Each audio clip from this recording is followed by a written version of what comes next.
할렐루야, 성도 여러분 안녕하세요. 오늘은 사무엘상 7장 10절에서 17절 말씀으로 나라가 세워지려면 이라는 제목으로 은혜 말씀을 나눠보도록 하겠습니다. 여러분, 나라가 세워지는 것도 그렇고 또 교회가 세워지는 것도 그렇고 가정이 세워지려면, 여러분, 이런 것들이 세워지려면 우리는 어떻게 해야 되겠습니까? 저는 오늘 본문의 말씀을 묵상하면서 이 물음에 대한 답을 나름대로 한번 찾아봤습니다. 여러분, 첫째로, 여러분, 나라나 교회나 가정이 세워지려면 말씀 가진 지도자가 세워져야 된다는 사실을 알았습니다. 여러분, 10절 말씀 한번 볼까요? 사무엘의 번제를 드릴 때에 블레셋 사람이 이스라엘과 싸우려고 가까이 오매 그날에 여호와께서 블레셋 사람에게 큰 우레를 발하여 그들을 어지럽게 하시니 그들이 이스라엘 앞에 패한치라. 이렇게 기록되어 있습니다. 여기서 사무엘이라는 말이 나오잖아요. 여러분, 사무엘은 누굽니까? 말씀이 임한 지도자입니다. 이에 대해서 참고할 만한, 또 뒷받칠 만한 말씀이 여러분 사무엘상 3장 10절 말씀에 나와 있더라고요. 읽어드리겠습니다. 여호와께서 실로에서 다시 나타나시되 여호와께서 실로에서 여호와의 말씀으로 사무엘에게 자기를 나타내시니라. 그렇죠? 말씀으로 나타나셨다고 이야기합니다. 사무엘에게. 여러분, 하나님은 당신의 교회를 세우실 때 반드시 말씀이 임한 지도자를 먼저 보내주십니다. 그래서 무너진 교회도 지도자부터 세우시고요. 무너진 가정도 가정의 가장부터 회복시켜 주십니다. 그게 순서입니다. 부모가 세워져야 자녀도 세워지는 것이고요. 이게 하나님이 일하시는 원리입니다. 지도자가 먼저입니다. 이런 무너진 나라도 마찬가지입니다. 이 땅에 있는 나라는 하나님이 통치하시는 하나님 나라의 모형입니다. 그러므로 하나님의 왕성한 통치가 이루어지고 있는 교회가 세워져야 나라도 평안할 수가 있는 것이고 바르게 세워질 수가 있는 것입니다. 둘째로, 여러분, 나라나 교회나 가정이 세워지려면 성도의 참된 회개가 먼저 있어야 되더라고요. 여러분, 두 번째로 보세요. 번제를 드릴 때에 사무엘이 번제를 드렸다고 얘기하잖아요. 여러분, 번제는 성도의 참된 회개를 의미합니다. 그래서 사무엘상 7장 6절 말씀 보니까 우리가 여호와께 범죄하였나이다. 이스라엘 백성들의 신앙의 고백이죠. 진솔한 하나님의 앞에서의 신앙의 고백입니다. 여러분, 성도의 상한 심령이 죄물되어 하나님께 올려지는 신앙의 행위가 곧 번제입니다. 이스라엘 백성은 미스바에서 바로 이런 제사를 올려드린 것입니다. 셋째로, 나라나 교회나 가정이 세워지려면 여호와께로부터 도우심이 있어야 됩니다. 첫째, 여호와의 손이 블레셋을 막아주셨죠. 13절 말씀 보세요. 이에 블레셋 사람들이 굴복하여 다시는 이스라엘 지역 안에 들어오지 못하였으며 여호와의 손이 사무엘이 사는 날 동안에 블레셋 사람을 막으심에, 이렇게 기록되어 있습니다. 여호와의 손이 블레셋 사람을 막으심에. 여러분, 사고 속에서 지켜주시더라고요. 병마로부터 지켜주시고요. 그래서 병마가 찾아올 때 우리는 나를 돌아봐야 돼요. 나를 보호하는 보호막이 뚫리지는 않았는지. 여러분, 죄를 지으면 보호막이 뚫립니다. 그리고 도둑으로부터 경제적 피해를 당하지 않게 하셔요. 하나님은 당신의 자녀를 여러 가지 방법으로 보호하신다는 것을 우리는 알 수 있어야 됩니다. 이스라엘 백성들은 이와 같이 참된 회개가 있었고요. 그 이전에 먼저 참된 말씀에 종된 지도자 사무엘이 있을 때에 이렇게 여호와께로부터 도우심의 손길이 있었어요. 블레셋으로부터 하나님께서 막아주셨고요. 두 번째로, 빼앗긴 성읍을 또 회복시켜 주셨습니다. 14절 말씀. 블레셋 사람들이 이스라엘에게서 빼앗겼던 성읍이 에그론부터 가드까지 이스라엘에게 회복되니 이스라엘이 그 사방 지역을 블레셋 사람들의 손에서 도로 찾았고 또 이스라엘과 아모리 사람 사이에 평화가 있었더라. 참 아름답고 은혜로운 모습이죠. 여러분, 성도는 말씀 만나 상한 심령으로 참 회개하고 말씀 앞으로 돌아오면 모든 것이 회복됩니다. 그렇다면 그렇다고 해서 죽은 사람이 돌아오는 건 아닙니다. 무너진 가정이 또 회복이 되고요. 잃어버린 부부간의 사랑이 회복되고 물질이 회복되고 잃어버린 가장의 권위가 또 회복이 되어지고 또 잃어버린 성도의 권세도 회복되고 미끄러진 신앙이 또 회복되고 하나님 떠난 자녀가 하나님 앞으로 돌아와요.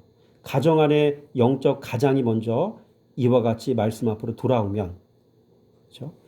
또 예수 모르는 내 남편에게 신앙이 또 들어가고요.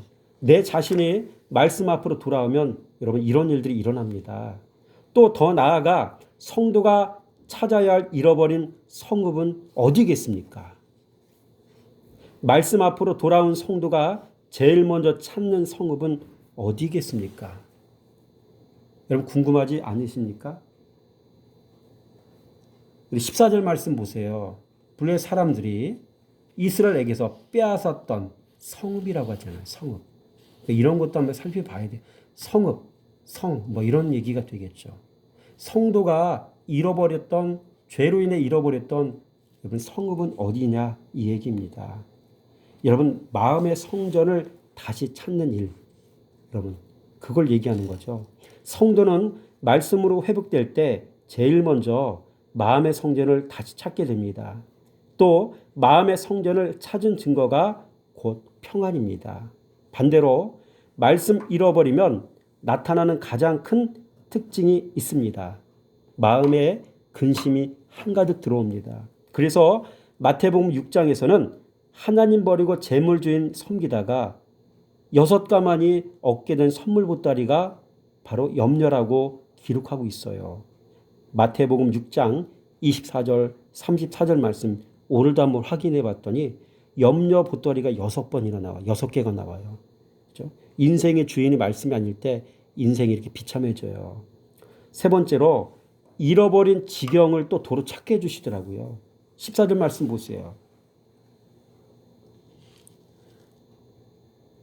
이스라엘과 아모리 사람 사이에 평화가 있었더라. 여기서 또 이스라엘의 그 사방 지역을 블레셋 사람들의 손에서 도로 찾았고 또 이런 얘기 읽었죠? 다 찾았다고 얘기하잖아요. 여러분 내가 변화시켜야 될 나의 나와바리를 넓혀주신다는 얘기죠. 내 지경을 또 넓혀주신다는 얘기가 되는 거죠. 여러분 지경이라는 말은요. 내가 가진 말씀이 영향력을 미칠 수 있는 영역을 말합니다. 1차는 내 마음이요. 2차는 내 가정이요. 3차는 내가 속한 직장이요. 교회입니다. 4차는 내가 가진 진리가 전파되는 사이버 세계, 즉 SNS 영역입니다. 예를 들면 유튜브, 페이스북, 톡, 카카오톡, 밴드. 여러분 이 시대는 이런 채널로 진리가 전해지기도 합니다. 저 역시 유튜브나 여러분 밴드 같은 채널을 통해서 말씀 깨달은 거 사람들과 같이 나누고 있거든요. 성도와 나누고 있거든요. 여러 가지 방법으로 하나님의 말씀이 이렇게 전해지고 있는 거예요. 이 영역이 확장이 되어지는 거예요. 잃어버린 지경이 확장되어지고 잃어버렸던 거 다시 찾고 뭐 이런 일들이 이루어지는 거죠. 여러분 네 번째로 악인의 길을 꺾어버리시더라고요. 14절 말씀 보세요. 또 이스라엘과 아모리 사람 사이에 평화가 있었더라. 평화. 이게 나오죠. 여러분 아모리 사람은 당시 가나안에서 가장 강력한 세력을 떨치던 사람들이었어요. 그 당시 가장 큰 세력이었던 블레셋을 이스라엘에 굴복시키자 아무리 호전적인 사람들이었던 여러분 아모리 사람이라 할지라도 기가 꺾이는 거죠. 그 앞에서. 여러분 성도가 악인의 기선을 제압하는 방법이 있어요. 여러분 옛날에 한 목사님이 페이스북에 글을 올렸다고 합니다. 소신 있게 글을 써서 올렸습니다. 신앙에 관련된 글이겠죠. 그 글을 본 어떤 목사님이 육두문자 비슷한 글을 섞어가며 마치 거품 물고 반박하는 것처럼 댓글을 달았다고 합니다. 그때 이 목사님은 이렇게 댓글로 답변을 달아드렸다고 합니다. 목사님, 좋은 의견 감사합니다. 그랬더니 상대방이 할 말을 잃더랍니다. 추가 댓글이 더 이상 달리지 않았다고 합니다. 여러분, 악인을 만나면 똑같이 되받아치는 게 아닙니다. 하나님의 방법으로 지혜롭게 그 문제를 해결할지 믿습니다. 또한 여러분, 한 권사님이 억울하게 누명을 쓰셨다고 합니다. 권사님을 오해한 한 분이 욕을 하며 자신에게 달려들어 악한 감정을 내질렀다고 합니다. 너무 어이없고 황당했다고 합니다. 너무 억울하고 분이 나서 자신도 그분에게 똑같이 속 시원하게 욕으로 대갚아 주었다고 합니다. 여러분, 참으로 안타까운 이야기입니다. 내가 잘 성장한 사람이라고 한다면 사실 이런 시험은 하나님이 내게 주신 보너스입니다. 하나님은 당신의 자녀가 이런 문제를 지혜롭게 해결하는 걸 보시면 별미의 복을 주시거든요. 여러분에게 이 시간 노하우를 하나 알려드렸습니다. 누군가 나에게 악한 감정을 가지고 얘기할 때 되받아치지 말고 이렇게 말하시기 바랍니다. 목사님, 좋은 의견 감사합니다. 장로님, 좋은 의견 감사합니다. 권사님, 좋은 의견 감사합니다. 이게 선으로 악을 이기는 방법입니다. 네 번째로, 여러분, 나라가 회복된 후 후속 조치는 어떻게 해야 될까요? 오늘 본문 말씀 보면 저는 너무나 시원하게 답변들이 나오면서 참 감사했어요. 15절과 17절 말씀 볼까요? 사무엘이 사는 날 동안에 이스라엘을 다스렸을 때 해마다 베들과 길갈과 미스바를 순회하여 그 모든 곳에서 이스라엘을 다스렸고, 라마로 돌아왔으니 이는 거기에 자기 집이 있음이니라. 거기서도 이스라엘을 다스렸으며 또 거기에 여호와를 위하여 제단을 쌓았더라. 아주 시원하고 아름다운 모습들이죠, 이게. 여러분, 첫째, 성도의 삶에는 말씀 통치가 일어나야 돼요. 15절 말씀 보세요. 사무엘이 사는 날 동안에, 그죠? 이스라엘 다스렸다고 얘기하죠. 또 16절에 해마다, 그 다음에 그 모든 곳에서 이스라엘 다스렸다고 얘기 나오죠. 17절에 라마로 돌아가서 어떻게 거기서도 이스라엘 다스렸대요. 여러분, 성도는 끊임없이 말씀 가진 주의 종을 통해 말씀으로 가르침을 받아야 됩니다.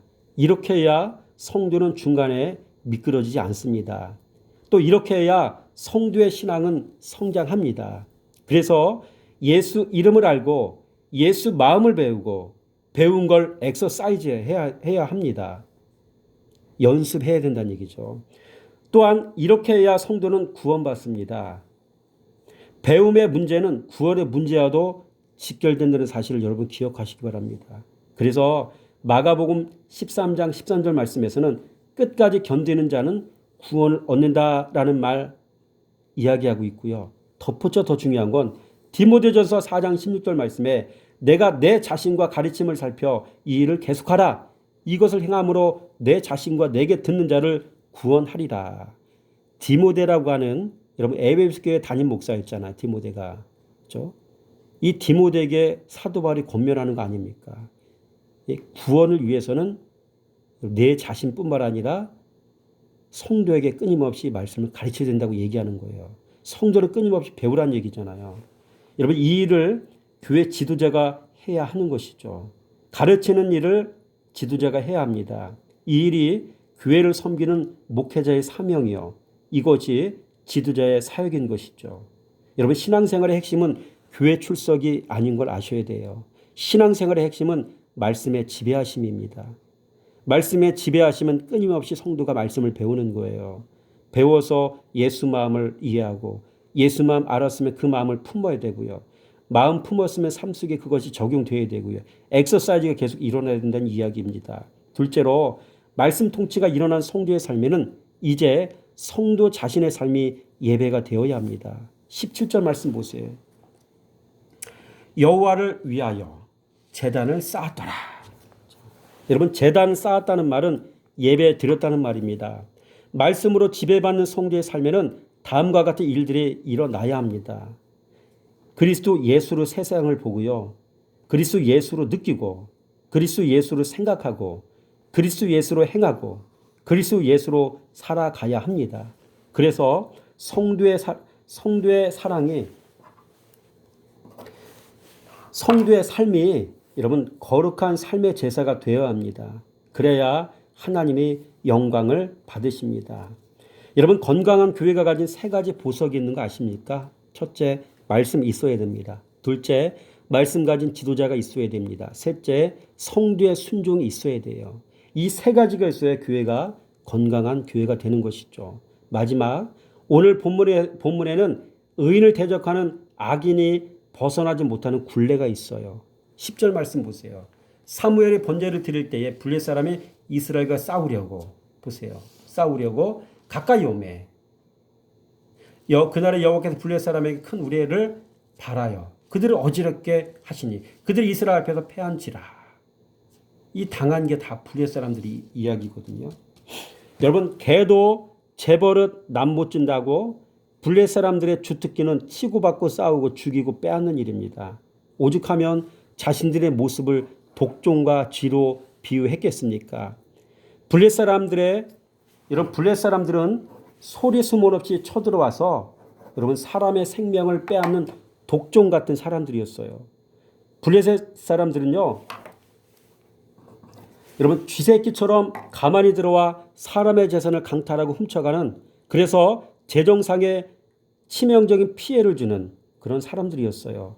이걸 깨닫고 한때 속건제로 금 독종 5과 금지 5을 드리고 그렇게 하고도, 그래서 위기를 모면하고 나서 또다시 여러분 잠잠해지니 또다시 속에서 발동이 일어난 겁니다. 그래서 또다시 그들의 내면의 성품과 같이 이제 이스라엘 백성을 향해서 싸워서 죽이고 빼앗으려고 달려든 것입니다.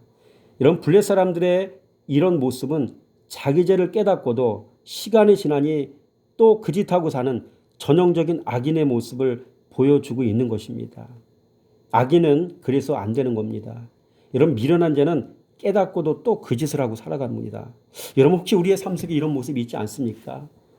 블레 사람들은 그래서 악인일 수밖에 없고요.